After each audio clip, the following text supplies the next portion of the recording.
මේ තියෙන්නේ ලක්ෂ ගානක වියදමින් හදපු මගේ අලුත්ම ස්ටුඩියෝ සෙටප් එක.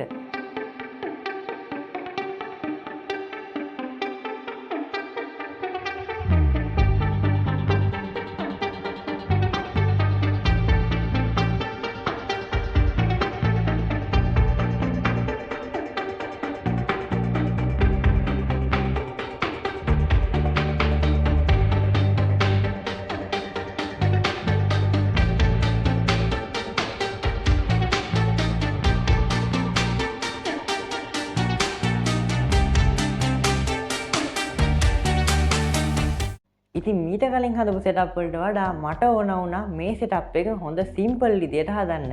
ඉතින් මේ සෙටප් එකේ වෙනස් වෙන්න ඕන ඒවා තියෙනවා නම් ඔයාගේ අදහසත් පහලින් කමෙන්ට් එකක් දාන්න යන්න අමතක කරන්න එපා. ඒ වගේම මේ ස්ටුඩියෝ එකට ඔයාගේ රේටින් එකත් පහලින් කමෙන්ට් එකක් දාන්න යන්න අමතක කරන්න එපා. ඉතින් මගේ ස්ටුඩියෝ එක හැදුනේ කොහොමද? ඒ වගේම මේකේ අයිටම්ස් වලට මට කොච්චර වියදම් වුණාද කියලාත් අද වීඩියෝ එකේදී මම කතා කරනවා. ඒ වගේම වීඩියෝ එකට යන්න කලින් ඔයා මගේ channel එකට අලුත් කෙනෙක් නම් මේ දැම්ම subscribe button එක click කරලා notification all button එක click කරන්න අමතක කරන්න එපා. ඒ වගේම මේ වීඩියෝ එක share කරන්න, like කරන්න. එහෙනම් අපි යමු වීඩියෝ එකට.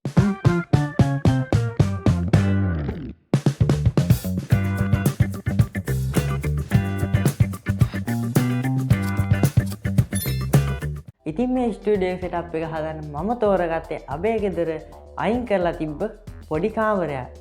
ඉතින් මේ කාමරේ මට මුලින්ම තිබ්බ ප්‍රශ්නේ තමයි මේකේ තිබ්බ පේන්ට් එක. ඉතින් මට මේ පේන්ට් එක පොඩ්ඩක් සෙට් වුණා මදි.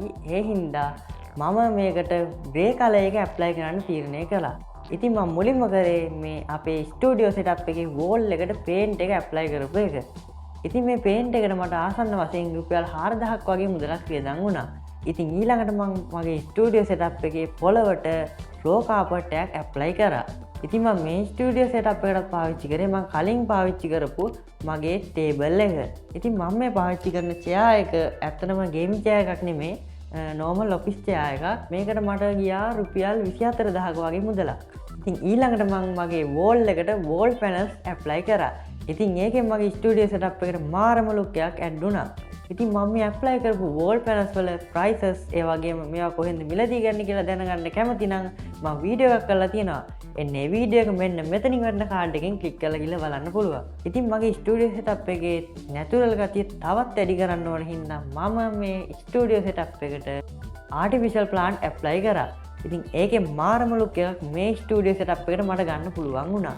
ඉතින් ඊළඟට කතා කරන්නේ මගේ ස්ටුඩියෝ සෙටප් එකට මම අලුතෙන්ම මිලදී ගත්ත මෙන්න මේ මොනිටර් එක ගැන. ඉතින් මේ මොනිටර් එක ගැන ෆුල් රිවිව් වීඩියෝ එකක් ඕන නම් ඔයා පහලින් කමෙන්ට් එකක් දාන්න යන්න අමතක කරන්න එපා. ඉතින් මේ මොනිටර් එකට ආසන්න වශයෙන් මට ගියා රුපියල් 17000ක වගේ මුදලක්. ඉතින් ඊළඟට මගේ ස්ටුඩියෝ සෙටප් එකට පාවිච්චි කරපු කීබෝඩ් එකයි මවුස් එකයි ගැන කතා කරමු. ඉතින් මම මිලදී ගත්තේ 8GB කීබෝඩ් එකකුයි මවුස් එකකුයි. ඉතින් ඇත්තටම මේක මේ ගානට මාරම වටිනවා. සාමාන්‍යයෙන් මට මේකට ගියා රුපියල් 5500ක වගේ මුදලක්. ඉතින් ඊළඟට මගේ ස්ටුඩියෝ සෙටප් එකේ අමාරු වැඩේ තමයි මගේ කේබල් මැනේජ්මන්ට් එක. ඉතින් ඇත්තටම කේබල් මැනේජ් කරනවා කියන්නේ මාර අමාරු වැඩක්. ඉතින් මම මේ ස්ටුඩියෝ සෙටප් එකේ උපරිම try කරලා කේබල් මැනේජ්මන්ට් කරන්න try කරා. ඒත් තාම හරියට මට ඒක කරගන්න බැරි වුණා. ඊළඟට මම යූස් කරන හෙඩ්ෆෝන් එක ගැන කතා කරලා ඉමු. ඇත්තටම මේ හෙඩ්ෆෝන් එක මම මිලදී ගත්තේ රුපියල් 3500ක් වගේ මුදලකට. ඇත්තට මේ ගානට මේ හෙඩ්ෆෝන් එක මාරම වටිනවා. ඒ කියන්නේ මේකේ සවුන්ඩ් ක්වොලිටි එක පර්ෆෙක්ට්. ඒ වගේ මයික් එකත් මාර ක්වොලිටි. ඊළඟට මගේ ස්ටුඩියෝ සෙටප් එකේ ලයිටින් ගැන කතා කරමු. මම මේකට මුලින්ම පාවිච්චි කරේ RGB ස්ට්‍රිප් එකක්.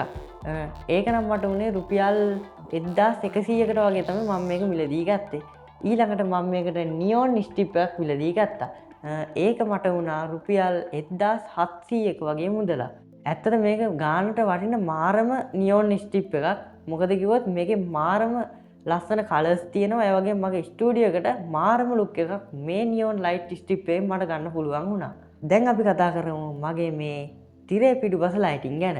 ඉතින් මම මේන්ලි සොෆ්ට් බොක්ස් එකක් මම හදාගත්ත එක තමයි යූස් කරන්නේ. ඔයාලට පේනවා වගේ ඒකට මම යූස් කරන්නේ වොට් 13ක බල්බ් එකක්.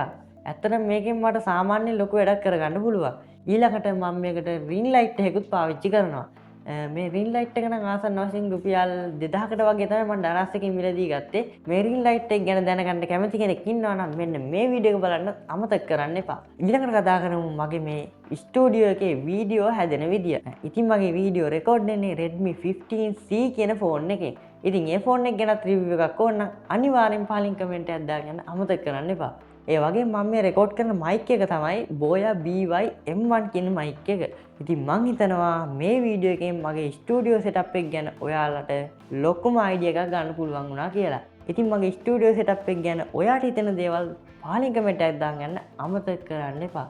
ඒ වගේම මේ වීඩියෝ එක හොඳයි නම් ලයික් කරන්න, ෂෙයා කරන්න. ඒ වගේම අපේ channel එකට අලුත් කෙනෙක් නම් මේ දැම්ම ගිහලා subscribe button එක click කරලා notification all කියන බටන් එක click කරලා තියාගන්න අමතක කරන්න එපා. එතකොට මේ වගේ brand new videos ඔයාගේ ළඟටම ගෙන්න ගන්න පුළුවන්. එහෙනම් ආයෙ දවසක හම්බෙමු මේ වගේ brand new interesting video එකකින්. Kavintha Technique YouTube channel එකකින්. Cover the Babylon the vibe. Kavintha Technique in the Belana. Now with them a cake.